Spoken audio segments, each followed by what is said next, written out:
nunca debí haber aceptado. Fui uno de los 12 elegidos para participar en el proyecto. Un experimento militar ultrasecreto que prometía llevar la visión humana más allá de sus límites naturales. El objetivo era claro: desarrollar un implante ocular que permitiera percibir frecuencias fuera del espectro visible. Radiación, sonido, microvibraciones, campos electromagnéticos, incluso pensamientos, en teoría. El dispositivo se llamaba Echo Ratna y su diseño era tan avanzado que parecía ciencia ficción. Una fina capa de nanofibra se colocaría sobre mis globos oculares, conectada directamente a mi corteza visual. Me ofrecieron una cifra ridícula por participar. Firmé sin pensarlo. No tenía familia, ni nada que perder. Las primeras pruebas fueron un éxito. Los sensores captaban frecuencias infrarrojas. Podía ver el calor en las paredes, los impulsos eléctricos en los cables.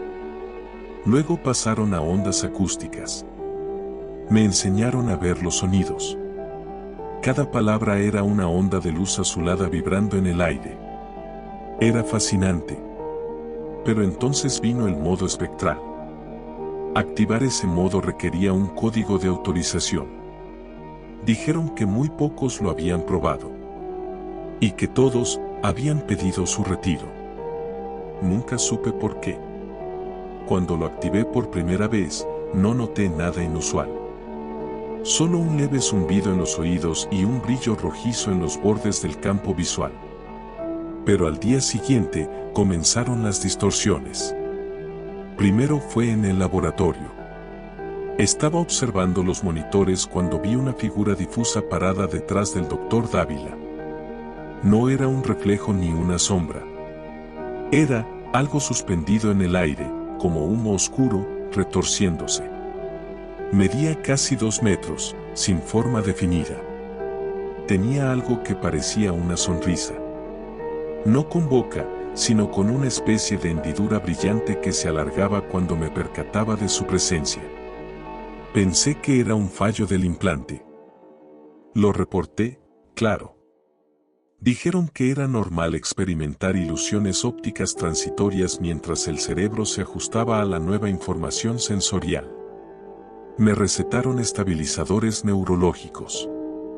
No funcionaron.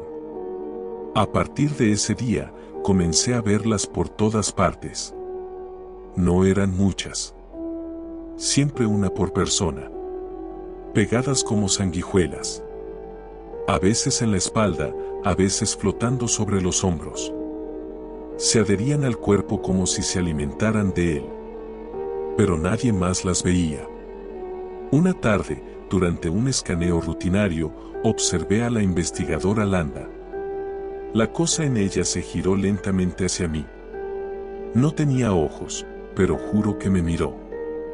Y por primera vez, se movió. Se deslizó de su espalda y comenzó a flotar hacia mí. Salí corriendo del laboratorio. Esa noche no dormí. Intenté desactivar el modo espectral, pero el implante no respondía. Era como si ya no pudiera apagarlo. Al día siguiente, lo confirmé, las cosas sabían que yo las veía. Al principio se quedaban quietas. Pero luego comenzaron a seguirme. En el comedor, en los pasillos, incluso en mi habitación. Flotaban cerca. Se deslizaban por las paredes. Se escondían detrás de muebles, pero yo las sentía. Su presencia era una presión en el pecho. Una vibración en los huesos. Como un segundo corazón latiendo fuera de mí. Una de ellas comenzó a aparecer cada vez que me miraba al espejo. Se asomaba detrás de mí, lentamente, cada vez más cerca. Hasta que un día la sentí tocarme el cuello. Intenté alertar a los superiores. Les dije que había entidades que no deberían estar ahí. Me miraron con lástima. Me dieron una semana de descanso y me enviaron a la enfermería. Efectos secundarios del implante, dijeron. Es normal. Al cerebro le toma tiempo adaptarse. Pero yo ya no estaba adaptándome. Me estaba descomponiendo. Empecé a soñar con ellos. En mis sueños, las cosas caminaban. Tenían piernas, brazos largos como ramas secas. Sus cuerpos eran negros, pero sus venas brillaban con luz azulada. Me hablaban, pero no con palabras, me transmitían imágenes, visiones de sitios que no pertenecían a este mundo.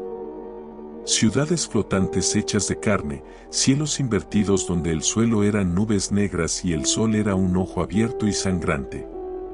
Una noche desperté gritando. Mi habitación estaba cubierta de neblina. Una de las criaturas estaba sobre mi pecho. No pesaba, pero su mera presencia me dejaba sin aire. Me miraba desde arriba, sin ojos, y dentro de su forma vi cosas. Otras personas. Caras gritando. Como si llevara las almas de quienes habían visto lo mismo que yo. Me arranqué el implante con un cuchillo. No fue suficiente. Aún veo. Los médicos dicen que me dañé el nervio óptico. Que no volveré a ver con normalidad. Pero lo que no entienden es que mis ojos ya no importan. Ya no veo con ellos. Eco-retina me cambió. Despertó algo en mi cerebro que jamás debió despertar. Ahora veo con el alma. Con algo más profundo. Y esas cosas, esas entidades, saben que sé que existen. Porque hace 3 noches, escuché una voz. No con los oídos. En mi mente. Ya puedes vernos, ahora debes venir con nosotros. No sé cuánto tiempo más resistiré. Estoy encerrado en una celda acolchada. Sin luz. Sin estímulos. Pero ellas están aquí. Todas. Reunidas. Como esperando algo. El proyecto sigue activo. Escuché a los guardias mencionarlo. Van por más voluntarios. Van por más ojos. Si alguien lee esto, no aceptes. No actives el modo espectral. Y si ya lo hiciste, nunca mires a los ojos de tu reflejo. Porque ese ya no eres tú.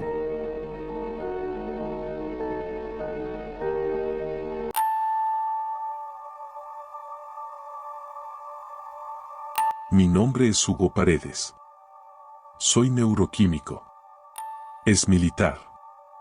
Y esta es la última cosa que escribiré con mi propia voz. Porque después de esto, voy a arrancarme la lengua. El proyecto nació en un complejo subterráneo en el norte de México, financiado por un grupo militar que jamás reveló su verdadero nombre. Su propósito era claro: crear una sustancia que anulara la respuesta biológica del miedo. Algo que, en teoría, permitiría a soldados entrar en combate sin flaquear, sin temblar, sin gritar. Sin pensar. Solo obedecer. A la sustancia la llamamos el silencio. Era un líquido transparente con trazas plateadas, compuesto de inhibidores cerebrales, bloqueadores hormonales y un elemento experimental que estimulaba zonas del lóbulo temporal asociadas con la fe, la muerte y lo desconocido. Lo mezclamos con DMT, ketamina y otros compuestos que jamás debieron combinarse. Un cóctel que atacaba al alma, si es que eso existe. Y funcionó. El primer sujeto fue un voluntario llamado Santiago, alias Sujeto 05. Era un excombatiente con síndrome de estrés postraumático. Al principio, parecía simplemente relajado. Pero luego notamos algo extraño. Santiago ya no reaccionaba ante nada. Le proyectamos imágenes de cadáveres, tortura, accidentes reales. Nada. Su rostro permanecía neutro, sin sorpresa, sin miedo. Solo un vacío, como si estuviera observando una silla. Le gritamos al oído. Le disparamos cerca. Nada. Pero lo más inquietante fue su voz. Comenzó a hablar en frases breves, pausadas, como si ya no le importara lo que decía. Se refería a sí mismo como si fuera otro. El cuerpo sigue. El miedo ya no está. El silencio observa. Pensamos que era un efecto secundario. Hasta que empezó a hablar de ellos. Son largos. Delgados. Se arrastran entre el pensamiento y el sonido. El miedo los mantenía fuera. Ahora entraron. Yo me reí. Pensé que era alucinación inducida. Pero una semana después, otro sujeto comenzó a decir lo mismo. Y luego otro. Todos los que recibieron el suero del silencio hablaban de entidades sin forma, habitantes del hueco o las cosas que llegan cuando ya no sientes nada. Uno dibujó un círculo negro con espinas, como una corona que se arrastra. Otro comenzó a hablar en un idioma que no reconocimos. Y Santiago comenzó a cambiar. Ya no dormía. Ya no comía. Pasaba horas de pie, mirando una esquina vacía del cuarto, sin moverse. Cuando le preguntamos qué hacía, respondió: estoy escuchando al silencio hablar. Una noche mató a un guardia.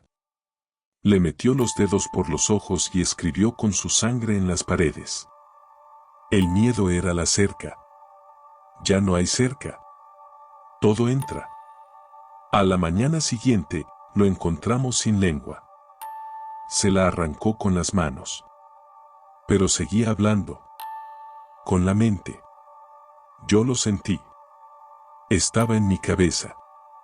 Un murmullo, como un eco hueco. Y lo peor, fue que entendí lo que decía. Ahora tú también lo escuchas, doctor. Desde entonces, todo cambió. Las luces del laboratorio parpadeaban aunque no hubiera fallas eléctricas. Las cámaras se apagaban solas. Los animales del laboratorio comenzaron a autolesionarse. Uno de los monos arrancó su piel del rostro. Las ratas chillaban cuando pasaban cerca del suero. Y yo empecé a soñar con un cuarto sin puertas, donde una figura negra me observaba desde el techo, colgando de hilos invisibles. Los militares ordenaron que cerráramos el proyecto. Pero ya era tarde. 5 técnicos se suicidaron. Uno se arrancó los dientes. Otro se escribió con clavos en el pecho: no hay sonido que lo ahuyente. Y yo comencé a escuchar la voz del silencio incluso cuando no dormía. No son palabras. Son emociones. Como si alguien me empujara recuerdos que no me pertenecen. Veo a niños hundidos en pozos, mujeres flotando en agua negra, hombres llorando sin ojos. Todo en total silencio. Y siento que algo me observa a través de ellos. Intenté huir. Pero el laboratorio fue sellado. Nos quedamos 5, yo, 2 soldados, un técnico y una enfermera. Pero las cosas nos están matando uno por uno. No con garras. No con armas. Nos quitan el sonido. Primero desaparecen los ruidos. Luego el eco. Luego la voz interior. Y después, todo lo demás. La enfermera se volvió muda y comenzó a gritar sin emitir ruido. Sus cuerdas vocales estaban intactas. El técnico cayó de rodillas y murió de un infarto con una sonrisa en la cara. Los soldados desaparecieron. Literalmente. Solo dejaron los cascos flotando en el aire, como si la realidad se los hubiera tragado. Yo aún resisto. Pero cada noche la voz está más fuerte.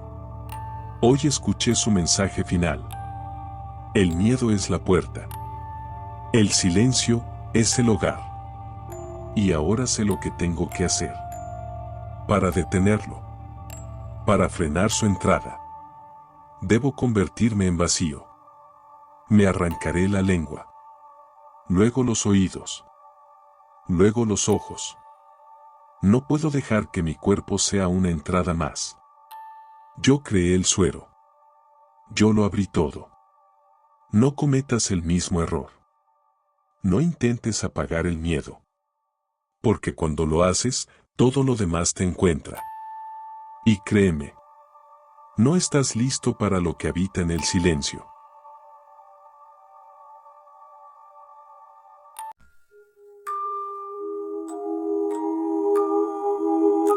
Mi nombre es Alejandro Hurtado.